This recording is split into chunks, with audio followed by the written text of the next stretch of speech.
Donc nous allons continuer sur notre partage qui est l'œcuménisme. L'œcuménisme, je répète, c'est c'est les religions du christianisme qui s'assemblent malgré leurs divergences au point de vue de la doctrine. Donc nous avions vu que ces choses-là, bibliquement parlant, ne tiennent pas. Okay? Parce que quand nous assemblons, nous avions essayé de regarder Amos chapitre 3 verset 3 et nous voyons que deux hommes ne peuvent pas marcher ensemble s'ils en ont convenu au préalable. C'est-à-dire nous convenons du fait de marcher avec une personne par rapport à ce qu'il croit et non pas par rapport aux affinités, non pas par rapport au fait que ce soit mon frère dans la chair ou non pas par rapport au fait qu'il soit grand, petit, maigre, toutes ces choses-là. Non. Ce qui nous assemble, c'est d'abord la parole. Vous comprenez? Quand on s'est réunis, c'est sur base de la parole. Parce que c'est la parole qui va déterminer l'adoration. Vous voyez? Donc c'est la parole. La parole nous montre comment on doit adorer. Et nous ne pouvons pas adorer des dieux qui sont étrangers. Vous voyez? Nous ne pouvons pas prendre tout ce qui est feu étranger et le ramener en fait au sein de l'Église. Est-ce que vous comprenez?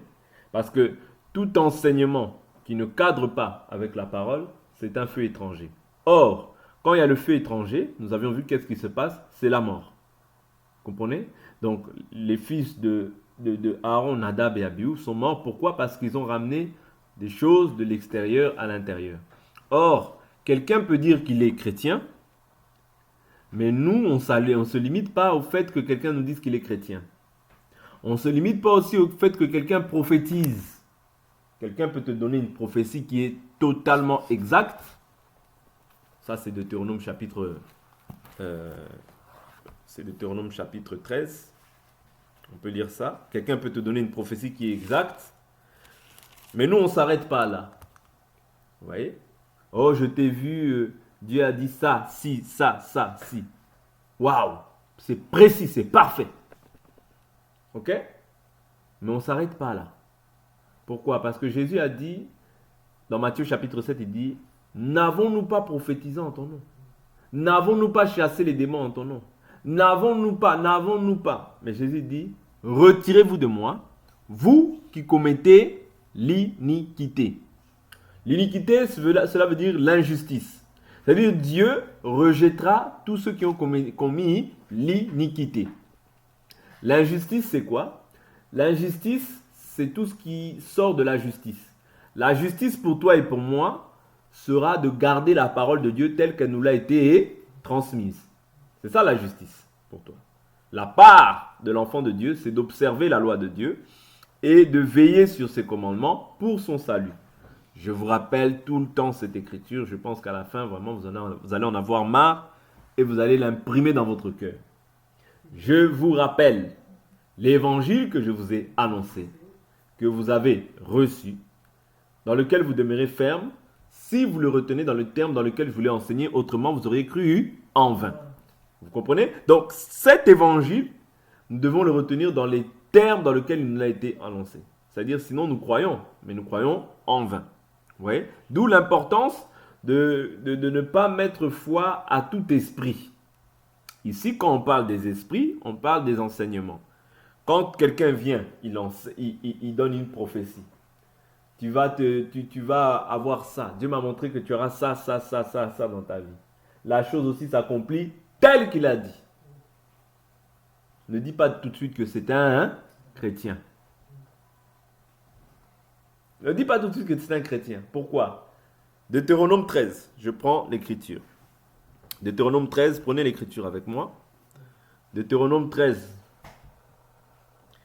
S'il se lève, verset 2, au milieu de toi, un prophète ou un visionnaire qui t'annonce un signe ou un prodige, et qu'il y ait accomplissement du signe ou du prodige dont il t'a parlé, en disant, rallions-nous à d'autres dieux, des dieux que vous ne connaissez pas, et rendons-leur un culte, tu n'écouteras pas les paroles de ce prophète ou de ce visionnaire, car c'est l'Éternel votre Dieu qui vous met à l'épreuve pour savoir si vous aimez l'Éternel votre Dieu de tout votre cœur et de toute votre âme.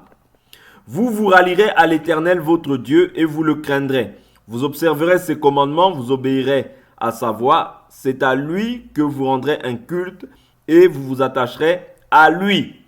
Ce prophète ou ce visionnaire sera puni de mort, car il a parlé de rébellion contre l'Éternel, votre Dieu, qui vous a fait sortir du pays d'Égypte et vous a libéré de la maison de servitude. Et il a voulu te pousser hors de la voie dans laquelle l'Éternel, ton Dieu, t'a ordonné de marcher. Tu extirperas ainsi le mal au milieu de toi. Ils vont plus loin. Verset 7, il dit quoi? Si ton frère, fils de ta mère, ou fils, ou ton fils, vous voyez, même ton fils, hein, il peut t'égarer. Hein. Ouais. Même ton fils hein, peut ramener une autre doctrine. Ah, comme c'est mon fils, bon, j'accepte. Ou ta fille, donc ta fille aussi, elle peut ramener une fausse doctrine. Est-ce que vous comprenez? Ou ton ami que tu aimes comme toi-même t'incite secrètement en disant allons rendre un culte à d'autres dieux, de dieux que ni toi ni tes pères n'avaient connus, d'entre les dieux des peuples qui vous entourent de près ou de loin, d'un bout à l'autre de la terre. Tu n'y consentiras pas et tu ne l'écouteras pas. Ton œil sera sans pitié. Ton œil sera sans pitié. Tu n'useras pas de ménagement et tu ne le couvriras pas. Vous comprenez? Donc, ici, on comprend que les sentiments même charnels peuvent, c'est-à-dire quand je dis les sentiments charnels, les liens charnels, c'est-à-dire fils, femme, enfant, toutes ces choses-là peuvent aussi t'entraîner loin de la foi. Et Dieu, quand une personne te détourne de la foi, en réalité, en d'autres termes, si on veut l'expliquer ainsi, il désire ta mort. Pourquoi? Parce que ici, ce sera une mort spirituelle. Parce que quand tu renies Dieu, ouais, souvenez-vous, la femme de Job a dit quoi? Maudis Dieu et meurs. Parce que quand tu maudis Dieu, tu meurs. Quand tu abandonnes la foi, en quelque sorte, tu meurs. Quand tu embrasses un autre enseignement, ouais, tu mets foi à un autre esprit, ok? En d'autres termes, tu n'es plus en communion avec le véritable. Parce que Dieu ne partage pas sa gloire avec un homme, ni son honneur avec les statues. Or, tout Dieu étranger, c'est une statue. Est-ce que vous comprenez? Tout Dieu étranger, c'est une statue, une idole. Donc, un enseignement où les gens, par exemple, commencent à célébrer, je ne sais pas moi, les gens dans une assemblée, ils commencent à élever autre chose que ce qui est la parole. Attention! On fête la Noël, on fête le Nouvel An, vous voyez, attention, c'est-à-dire on commence à élever des autels qui sont contraires, en fait, à ce que la doctrine nous dit. Vous voyez? D'où l'importance de demeurer dans ce qui est écrit. C'est très important, hein? Demeurer dans la parole. Pas d'affinité avec la parole. Évitons toute forme d'affinité. Oh, c'est mon cousin. Oh, c'est ma... Évitons ça. Pourquoi? Parce que ces choses-là ne te permettent plus de rester vraiment clair dans ta manière de voir les choses. Ouais? C'est-à-dire dans ton objectif avec lequel tu marches avec Dieu. Évitons l'affinité. Dans les choses de Dieu, évitons les affinités. C'est-à-dire on demeure dans l'affinité qui nous lie. C'est la parole d'abord. C'est parce que si tu as créé beaucoup d'affinités avec une personne qui sont simplement liées au lien de la chair, qu'est-ce qui va se créer? C'est-à-dire que quand la personne va dérailler, c'est-à-dire oui mais c'est humain. Vous voyez? L'humain va avoir du mal, c'est-à-dire le spirituel aura du mal maintenant à prendre le dessus sur le charnel. Or, si tu restes spirituel, ouais, tu restes dans une ligne de conduite. Là, la personne où elle dérape, tu la reprends. Si elle dérape, si elle n'écoute pas, tu appelles quelqu'un. Si elle n'écoute pas, tu appelles un autre frère. S'il n'écoute pas, tu le dis à tout le monde. S'il n'écoute toujours pas, considère-le comme un païen. Vous voyez? C'est-à-dire que tu appliques la règle directement. Comme ça, moi, tu n'es pas dans le sentiment. Mais quand tu rentres dans les sentiments, vous voyez, c'est là où la mort rentre aussi. Souvent. Vous voyez? La mort rentre souvent quand on commence à rentrer dans les sentiments. Parce que les sentiments, c'est plus Dieu. Hein. Quand on est dans les sentiments, c'est plus Dieu. Ça reste la chair, donc il n'y a plus rien de Dieu. De la même manière, je dis toujours, quand dans l'église, il n'y a plus le jugement, il n'y a plus Dieu.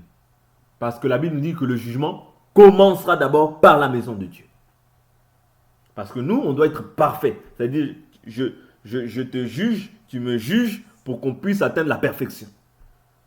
Même si on dit qu'on doit juger avec miséricorde, oui, c'est vrai, mais je te juge. Parce que le jugement, c'est pour te maintenir dans la volonté de Dieu. Vous voyez? Le jugement, c'est pourquoi? C'est pour te maintenir dans la droiture, dans la rigueur de la parole. Là où il n'y a pas le jugement, sachez que c'est les affinités qui sont entrées, il n'y a plus Dieu. On se juge pour se perfectionner. On se juge pour s'améliorer dans notre marche. Est-ce que vous comprenez? Voilà pourquoi quand quelqu'un commence à s'allier avec des protestants, il dit c'est pas grave, qu'est-ce que ça fait? Toi aussi tu es trop extrémiste. C'est pas grave, même si on va prier chez les catholiques. C'est pas grave, on est juste parti à un deuil de requiem. Bon, toi tu vas simplement, oui parce qu'il faut y aller. Tu sais jamais te positionner par rapport à ce que toi tu crois. Les gens doivent t'attirer, mais toi, tu n'attires pas les gens vers Christ. C'est quoi ça? Tu ne te positionnes pas. Là où c'est non, là où Christ t'a dit non, c'est non. Sur toute la lettre. Commence pas à dire oui, mais non, mais parce que tu vois, c'était ma mère qui était morte, ou bien c'est ma tante qui est morte, donc j'étais obligé. Obligé, tu es obligé d'abord d'obéir à la parole. L'obligation, elle se trouve dans la parole, pas dans ce que les hommes disent. Souvenez-vous, hein, qui est ma mère? Qui est mon frère?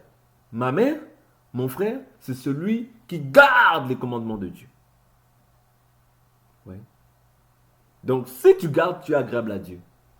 Que ce soit ta mère, ton père, ton fils, il passera. Ouais. Mais la parole ne passera pas. Cette parole, elle t'accompagnera même dans la tombe. Ce que tu crois maintenant t'accompagnera. Là où personne ne peut t'accompagner, la parole t'accompagnera. Voilà pourquoi tu as pour obligation d'obéir d'abord à cette parole. Parce que ta relation, elle est d'abord avec Dieu. Et secondement, avec les hommes. Oui. Si tu te conformes avec Dieu, Dieu te donnera aussi ce dont tu as besoin sur la terre. Mais d'abord, obéis à Dieu. Oui. Parce que l'obéissance, c'est ça que Dieu agrée en premier lieu.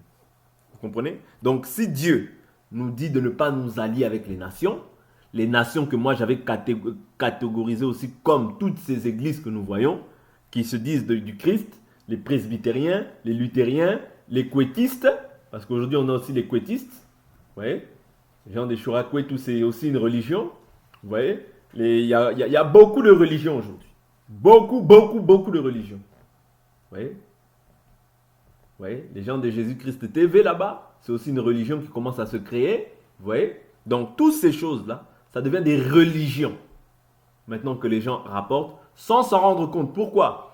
Quand on ne demeure plus dans ça, c'est un homme qui va être élevé. Et quand un homme est élevé, ça attire la colère de Dieu. Parce que Dieu ne partage pas sa gloire avec les hommes. Est-ce que vous comprenez? Dieu ne partage pas sa gloire avec les hommes. Dieu est derrière sa parole pour l'accomplir. Donc oh oui, bon, je vais m'assembler avec telle ou telle personne. Vérifie d'abord qu'est-ce qu'il croit.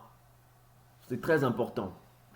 Qu'est-ce qu'il croit? Je vous dis toujours que Élie, lorsque les prophètes de Baal, vous voyez, Élie, lorsqu'il y avait les prophètes de Baal, qu'est-ce qu'il a fait? Élie ne pouvait pas rebâtir sur un fondement qui est déjà renversé. Non. Élie ne pouvait pas non plus s'allier avec ces gens-là. Non. Qu'est-ce qui a attiré la colère de Dieu? C'est parce que les gens avaient apporté des dieux étrangers, une autre manière de célébrer le culte à l'égard du Seigneur. Prenons rapidement cette écriture. Prenons rapidement cette écriture.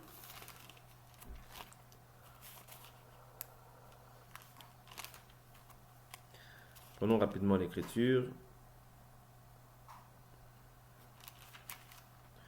Je prends 1 Roi chapitre 18.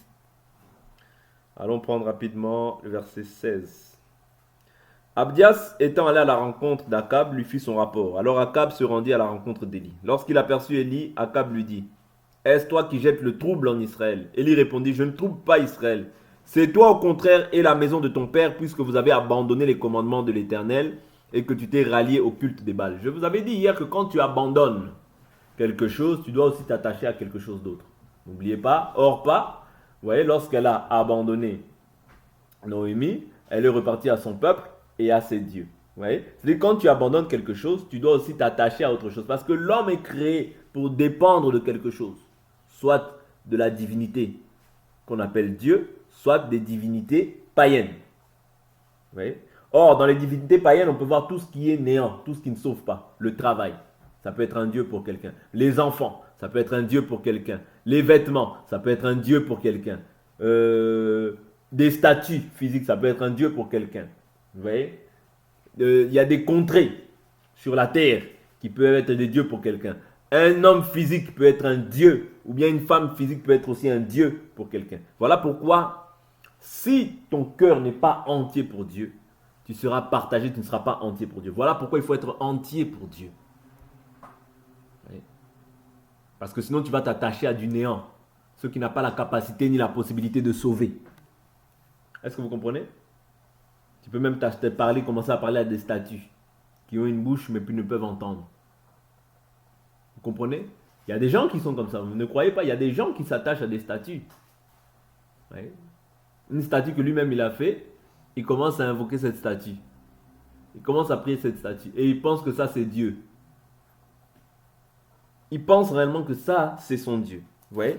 Donc ici, Élie dit quoi? C'est-à-dire vous avez abandonné les commandements de l'Éternel et tu t'es rallié au culte des Baals. Envoie maintenant rassembler tout Israël au mont Carmel, ainsi que les 450 prophètes de Baal et les 450 prophètes d'Ashéra qui mangent à la table de Jézabel. Je vous avais dit que ce n'est pas parce que les gens sont beaucoup qu'ils ont Dieu. Non. La foule ne détermine pas la qualité de l'adoration. Oui. Parce que Jésus même dira, large est la porte qui mène à la perdition. Il y en a comment? Il y en a beaucoup qui entrent par là. Mais resserré étroit le chemin qui mène à la vie. Il y en a peu qui le trouvent. Ouais. Il y a peu de gens qui trouvent le chemin étroit et resserré. Pourquoi? Parce que les gens aujourd'hui sont attirés par ceux qui frappent. Mais Dieu regarde au cœur. Ouais. Dieu regarde au cœur. Mais les gens sont attirés par ceux qui frappent. Ceux qui frappent, c'est quoi? Waouh, il est éloquent. Ah, il parle bien. Oh, d'ailleurs, waouh, il a des révélations énormes, extraordinaires. Oui, c'est bien. C'est ceux qui frappent. Ouais. C'est ceux qui frappent, c'est ceux qui attirent. C'est ceux qui attirent. Ce n'est pas mauvais d'avoir toutes ces choses-là. Mais néanmoins, il faut toujours prêcher la vérité aux gens. Afin que les gens, d'abord, dans un premier temps, se repentent. Vous comprenez? C'est ça le but de l'évangile. Ce n'est pas avoir 1000 personnes, mais 1000 inconvertis. Tu n'auras rien fait au final. Rien fait au final. Vous voyez? Donc c'est ça. L'Écriture nous dit quoi? Alors Élie s'approcha de tout le peuple et dit, jusqu'à quand clocherez-vous des deux côtés? Si l'Éternel est Dieu, ralliez-vous à lui. Vous voyez? Si l'Éternel est Dieu, ralliez-vous à lui. Si c'est Baal, ralliez-vous à lui. Le peuple ne lui répondit rien. Élie dit au peuple, je suis resté moi seul prophète de l'Éternel, et il y a 450 prophètes de Baal. Que l'on nous donne 2 taureaux, qu'ils choisissent pour eux un taureau, qu'ils le découpent et qu'ils le mettent sur le bois sans y mettre le feu. Quant à moi, je préparerai l'autre taureau et je placerai sur le bois sans y mettre le feu. Puis invoquez le nom de votre Dieu, j'invoquerai le nom de l'Éternel.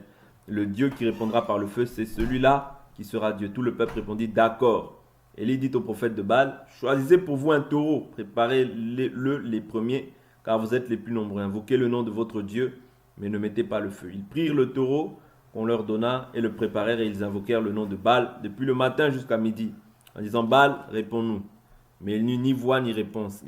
Et ils sautaient devant l'autel qu'ils avaient fait. À midi, Élie se moqua d'eux et dit, criez à haute voix, puisqu'il est Dieu. Il pense à quelque chose, ou il est occupé, ou il est en voyage. Peut-être qu'il dort et qu'il se réveillera. Ils crièrent à pleine voix et ils se firent, selon leur coutume, des incisions avec des épées et des lances. Aujourd'hui, il y a beaucoup de gens qui sont entrés dans les coutumes. Même dans certaines églises, ce sont des pratiques des coutumes. Ouais. Les gens font des choses des coutumes et qui ne s'appuient même pas en fait sur ce qui est écrit. Ouais. Vous verrez, il y a des églises où quand tu rentres, tu dois enlever les chaussures. Ouais. Ouais. Ils pensent que leur église là, c'est ça l'endroit saint. Or que là, un boucher peut être là peut-être le samedi, Ouais, eux peut-être ils louent le dimanche, ils sont là peut-être le dimanche, ou bien peut-être qu'il y a eu même une fête dans cet endroit-là, une fête vraiment même une fête vraiment obscène où vraiment on voit des choses qui ne sont pas bonnes, mais ils sont là le dimanche et ils pensent que cet endroit-là il est saint. Vous voyez? C'est-à-dire il y a des fois comme ça. Voilà pourquoi on ne peut pas s'allier avec tout le monde. Parce que nous on prie en fonction de l'alliance sous laquelle nous sommes, la nouvelle alliance. Or la nouvelle alliance, il y a un enseignement qui a été donné dans lequel nous devons demeurer. Vous voyez? C'est-à-dire, si quelqu'un ne demeure pas dans cet enseignement, moi je vais être là par exemple, à prier avec cette personne. Lui va dire, bon, ma belle-mère elle m'a fait du mal. Retour à l'expéditeur, avec effet immédiat. Toi tu vas dire, mais non, mais on prie pas comme ça. En tout cas, moi, retour, hein. Retour. Mais toi tu vas dire, mais l'écriture ne dit pas ça. Oh, arrête. Moi, c'est le retour. Moi, vous voyez? Est-ce que vous comprenez pourquoi on ne peut pas s'associer avec n'importe qui? Oui. On ne peut pas. Oui. Pendant qu'il y a des gens qui vont peut-être louer c'est-à-dire pour rentrer peut-être dans la présence de Dieu, mais il y en a qui vont louer avec une forme de sensualité. Vous voyez? Pour séduire les gens. Ils sont là pour louer avec des gestes. Oui, il y a des gens comme ça. Hein. Ils louent non pas pour louer, mais ils sont dans une... Tu sens, tu discernes un esprit de séduction dans sa manière de faire les choses. Et non pas un esprit dans lequel vraiment elle recherche la présence de Dieu. Elle vient adorer vraiment son Créateur. Une personne comme ça, c'est une personne qui est animée d'un mauvais esprit. Est-ce que vous comprenez le pourquoi il faut demeurer dans l'enseignement? Parce que l'enseignement, si même cette personne est comme ça, qu'elle est venue comme ça, qu'elle vienne. Mais à force d'écouter l'enseignement, elle va comprendre que ça, là, c'est un esprit séducteur. C'est un esprit de Satan qui l'anime. Ce n'est pas l'esprit de Dieu. Parce que l'esprit de Dieu va te pousser déjà à avoir la pudeur, la décence, la modestie. Même dans la danse. Ouais, même dans la danse. C'est-à-dire, je ne peux pas avoir des danses impudiques quand je danse. C'est-à-dire, tu commences à bouger les hanches, à bouger. Tu vas dire non. Sur simple fait que, là maintenant, on dit Dieu, les gens se permettent de faire n'importe quoi. Non. Quand je danse, je ne dois pas perdre mes capacités. Tu ne peux pas dire que toi, tu as le Saint-Esprit et commencer à faire des danses comme ça où tu bouges les hanches, tu tournes tes hanches, tu tournes. Tu vois, vous voyez? C'est-à-dire, tu commences à dire non, mais après qu'on va te dire, mais non, tu ne peux pas faire des danses comme ça. Ça frôle, ça frôle même l'impudicité dans ta manière de faire les choses. Vous voyez? C'est-à-dire, les gens, parce que c'est Dieu, maintenant ils vont se dire, bon, on peut danser comme on veut. Non. Avec Dieu, il y a une manière aussi de danser. Il y a des bornes à respecter. Il ne faudrait pas que ta danse même puisse ressembler à la manière des nations. Parce que souvent, les gens qui dansent comme ça, ils s'inspirent du modèle des nations. Ouais. C'est-à-dire, ils regardent le modèle des nations et ils veulent introduire ça insidieusement comme ça, avec ruse dans l'église. Or, ces choses-là ne t'apportent pas, comme c'est charnel. Comme le modèle, il est charnel, en toi, ça va produire quoi? Les désirs de la chair. Ça ne produira pas, c'est-à-dire ce genre de choses ne produira pas en toi le fait que tu puisses rechercher à t'approcher du Seigneur davantage. Non. Il y a des cantiques, il y a des louanges même qui font que tu sens que c'est la chair qui est en train de se manifester en toi. C'est-à-dire il n'y a rien de Dieu dans ces choses. Parce que quand c'est de Dieu, ça va t'emmener aussi dans la présence de Dieu. Quand c'est la chair, ça va t'amener aussi dans la présence des choses de la chair. Tu ne vas pas comprendre, tu ressens dans ta chair vraiment le désir de faire des pas, de faire des feintes, de bloquer comme ça, de tourner. Oui? Non.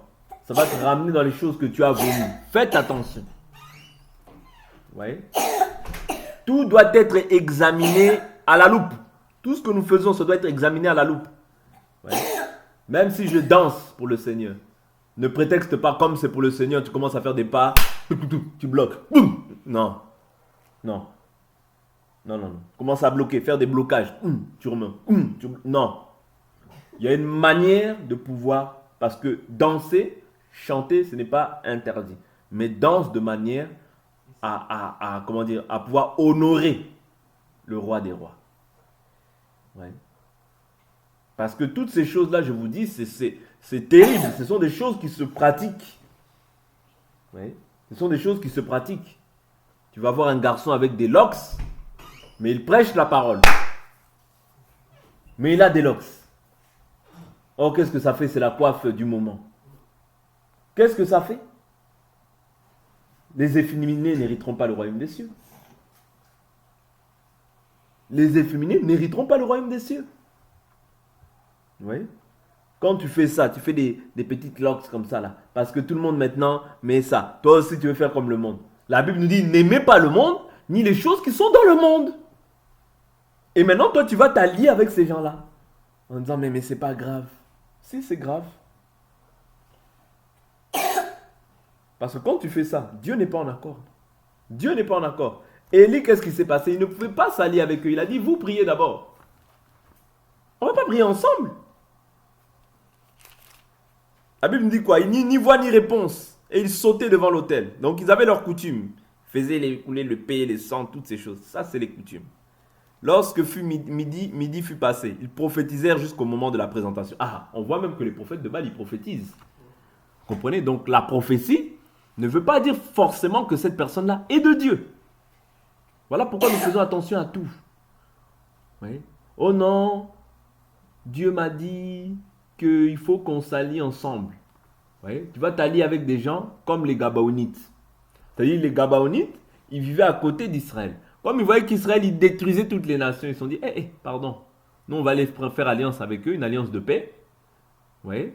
Mais Israël, malgré qu'ils s'étaient alliés avec eux sans pour autant demander à Dieu, mais ils étaient quand même devenus esclaves des Israélites. C'est-à-dire qu'ils avaient les tâches, bien sûr ils n'ont pas été tués, mais ils avaient les tâches d'esclaves. Ouais, ils étaient leurs esclaves. Okay? Parce qu'on ne fait pas d'alliance avec les gens comme ça. Non, c'est très très dangereux. On ne s'associe pas sur base d'affinité. C'est très très dangereux. On ne prie pas aussi avec les gens comme ça. C'est aussi dangereux. Ouais. Avant de prier avec toi, je dois savoir d'abord, qu'est-ce que tu crois? Qu'est-ce que tu crois? Jésus, c'est qui pour toi? Comment est-ce que tu as reçu la foi? D'où tu viens? Qui t'a enseigné? Quel baptême tu as reçu? Vous voyez? Donc, toutes ces informations, ce n'est pas un péché si tu les demandes. Au contraire, c'est de la prudence. Or, la Bible nous dit d'être prudent comme les serpents. Vous voyez? Donc, je prends encore l'écriture, je continue l'écriture. Verset 30. Élie dit alors à tout le peuple, approchez-vous de moi. Tout le peuple s'approcha de lui. Alors Élie rétablit l'autel de l'Éternel qui avait été comment? Renversé. C'est-à-dire, avant de placer des pierres, il faut d'abord rétablir l'autel. Nous ne pouvons pas ajouter une pierre à un autel qui est déjà renversé. Je vous avais dit que l'autel, c'est l'enseignement. C'est aussi l'enseignement. C'est-à-dire que quand quelqu'un a un mauvais enseignement, on doit d'abord rétablir l'autel. Tu ne peux pas poser sur cet autel-là, non. Tu ne peux pas offrir sur cet autel, non. On offre sur l'autel qui est conforme à la parole. Parce que si Élie, vous voyez, avait eu la mégarde de pouvoir poser sur ce fondement-là, vous voyez, il n'y aura pas eu de réponse. Parce que Dieu avait dit qu'on l'invoquera par le nom du Dieu d'Abraham, d'Isaac, de Jacob. Vous voyez?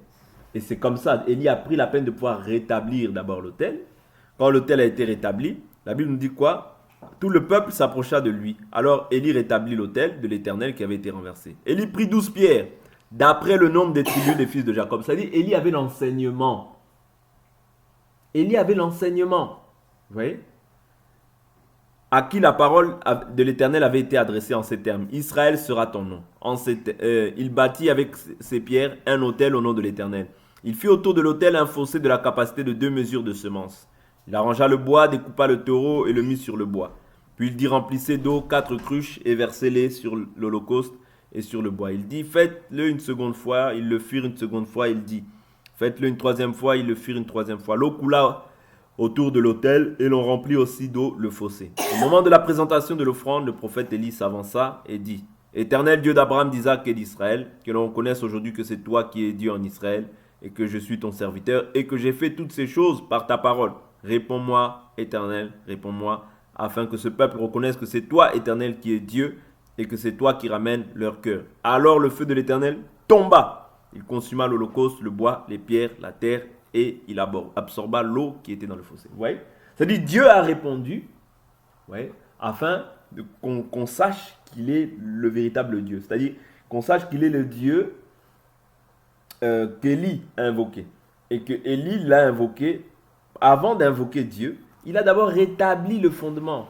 Ouais. Tu ne peux pas invoquer Dieu, tu ne peux pas faire alliance avec une personne si au préalable vous ne confessez pas la même chose. Non. Comme on voit par exemple les gens, la marche pour Jésus. À la manière des hommes, les gens vont dire « Oh, c'est bien, c'est une bonne chose ». Les gens qui n'ont pas l'enseignement. Mais nous qui avons l'enseignement, on sait que c'est une mauvaise chose. C'est une mauvaise chose. Qu'on ne vous trompe pas, c'est une mauvaise chose. Vous voyez?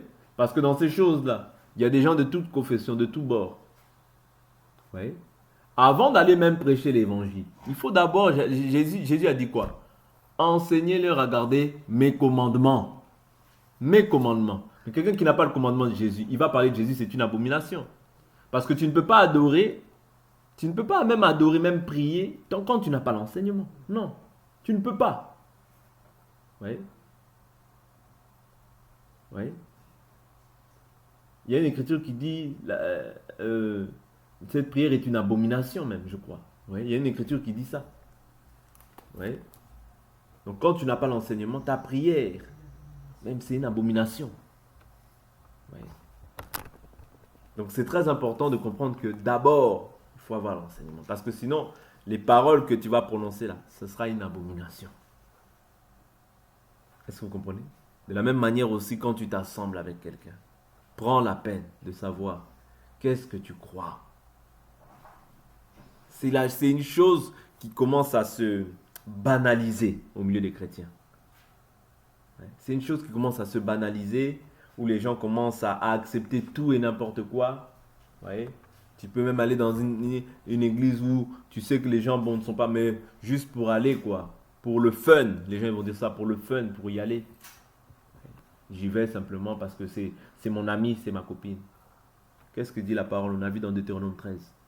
Si même ton fils ou ton ami que tu aimes comme toi-même t'entraîne vers un Dieu, tu ne consentiras pas. Ouais? Tu peux aimer ton ami comme toi-même. Tu l'aimes beaucoup, même plus que ton frère. Mais tu n'y consentiras pas. Pourquoi? Parce que toi, tu as la loi de Dieu. Oh, mais ça fait quoi? Ben viens, on va dans la mosquée, juste pour essayer. Juste pour essayer, qu'est-ce que ça fait? Toi aussi, prends tes pieds. Ah oui, c'est vrai, je vais essayer, c'est pas grave. Et tu y vas. Tu rentres. Nous, peut-être, on ne sait pas. Mais Dieu, au ciel, il est irrité envers toi. Est irrité envers toi. Ouais. Dieu est irrité envers toi. Pourquoi? Parce qu'en agissant comme ça, tu rends un culte à d'autres dieux. Et quand tu rends un culte à d'autres dieux, tu attires sur toi la malédiction. Je vous dis la vérité, tu attires sur toi la malédiction.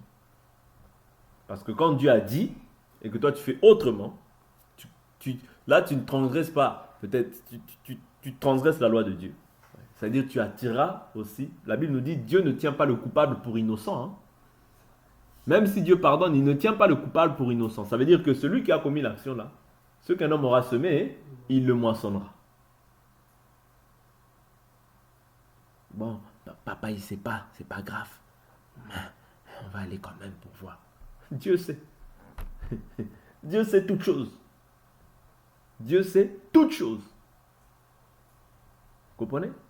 Dieu sait toutes choses. Voilà pourquoi l'Écriture dit, si un homme a des problèmes avec un homme, Dieu va intervenir. Mais si un homme a des problèmes avec Dieu, quand tu vas rendre un culte à d'autres dieux, tu as des problèmes avec Dieu. Nous les hommes, on peut être ignorants de la situation, mais tu as des problèmes avec Dieu. Pourquoi? Parce que maintenant, toi, tu es la propriété de Dieu. Quand tu es la propriété de Dieu, tu ne fais pas ce que tu veux.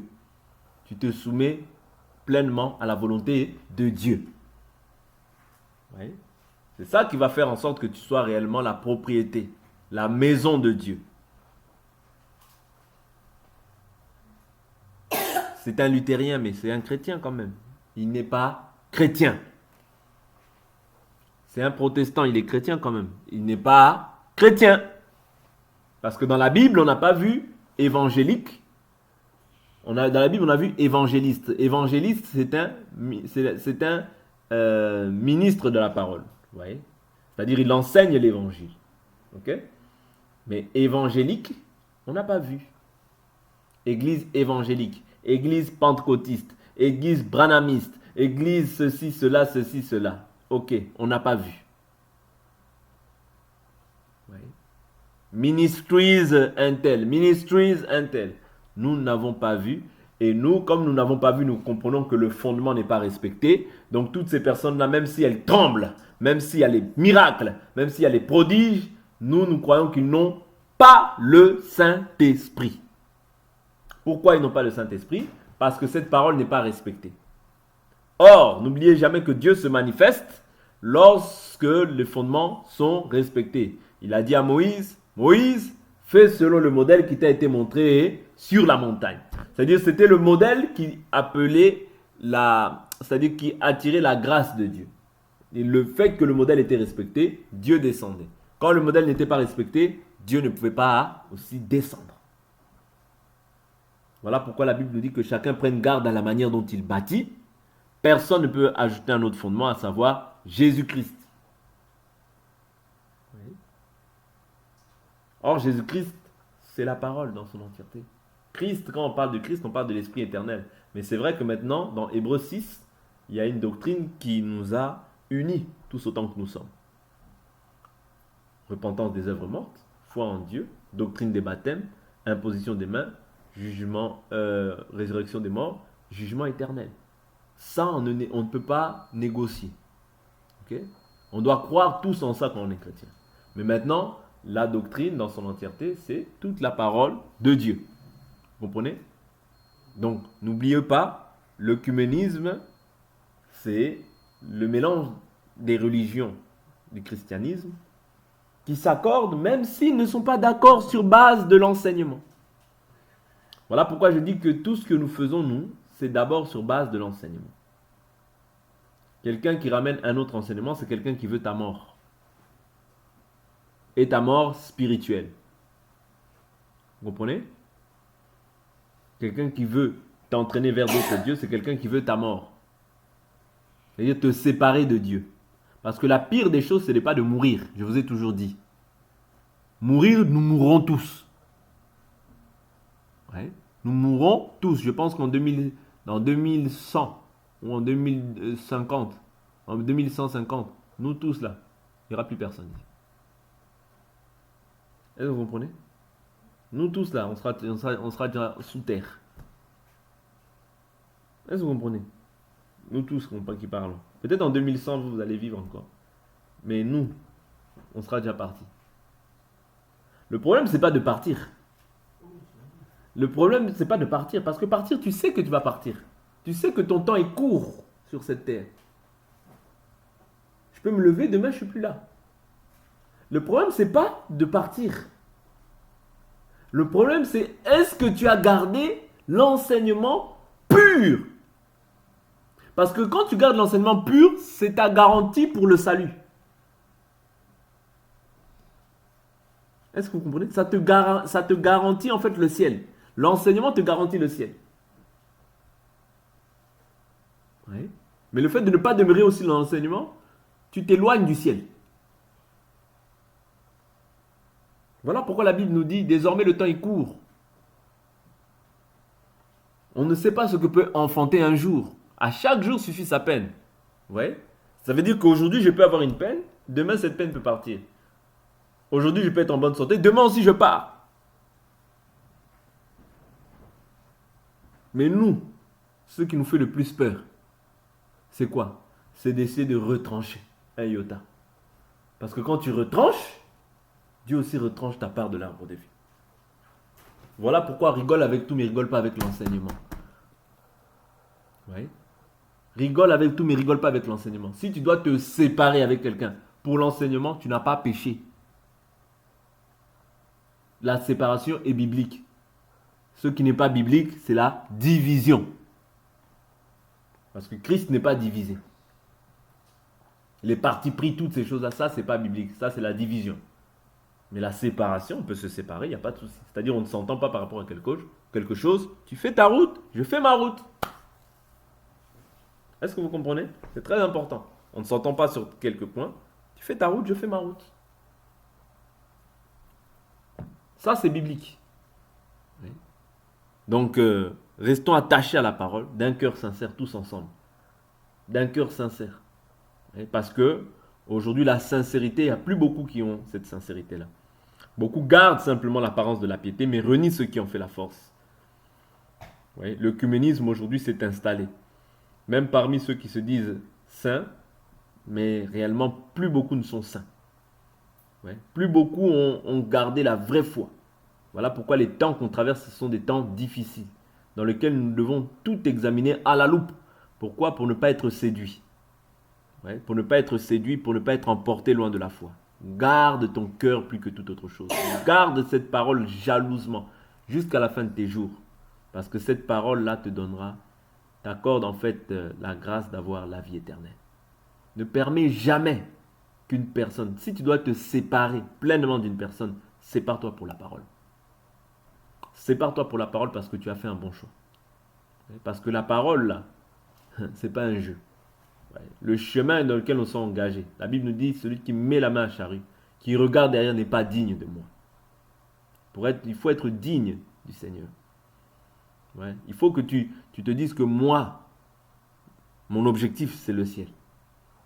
Donc personne, c'est-à-dire personne ne peut m'éloigner du ciel. Si personne ne peut t'éloigner du ciel, tu as choisi la bonne part. Donc on va s'arrêter là pour aujourd'hui. On continuera demain par la grâce de Dieu. On va prier.